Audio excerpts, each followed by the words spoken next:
you ever purchased something that was an absolute waste of money? Let me tell you a little story. My neighbor had been having problems with the coyotes getting his chickens. And so he purchased himself a chicken door. Now these chicken doors are automatic, and what they do is, and you can set them to close like an hour or 30 minutes after the sun goes down. And you can get them to open, 30 minutes after the sun comes up, or an hour after the sun comes up. They're programmable. They've got a little photo cell. They're very, very cool. And they keep the predators from getting in. The only drawback is they're extremely expensive for a guy like me. So I've been watching these things, and then I had 3 chickens disappear this summer. So I thought, I think it's time. And so I've watched and I've researched, and there was a particular one that I had researched, and I thought I saw it come up on Facebook. There's an ad there, and the price dropped about 3 weeks before Christmas to about a quarter of what my neighbor paid, and I bought it. It began to send me emails and tracking this thing wherever it went. It started in Finland, and once it got to the United States, it got the emails really dropped off. And there was a gal that told me, she goes, you've been scammed if you tried to buy it there. Well, after she told me that, the next day it showed up, and this is what came.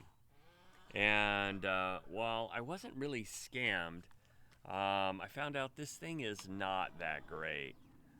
It's got 3 batteries that operate it. Here's the on-off switch. Once it picks up the sun, you see that it begins to operate. There's a little gear there.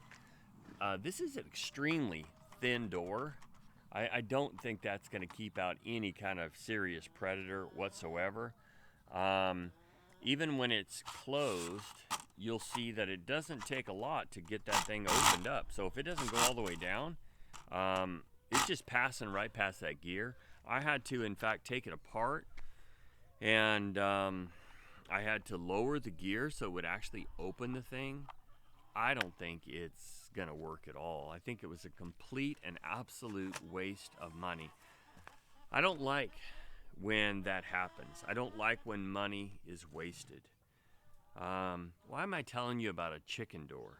Well, if you're thinking about buying one for your coop, don't buy these cheesy ones. Buy a good one. You can message me and I can tell you the one I'm kind of looking at now. Now, I don't like when I waste money. I really don't like it when we pay taxes and the government just squanders our money. Today we're looking in the devotional. We are looking at the subject of render unto Caesar. So we're talking about taxes. And so here in Matthew 22:21 it says, they say unto him, Caesar.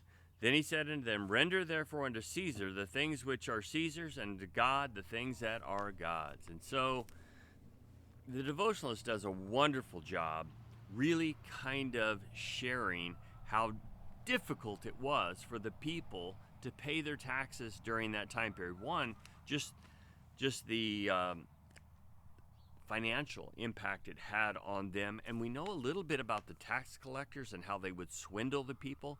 And the other thing was that image on there, and that Caesar worship had to grate against the Jewish people.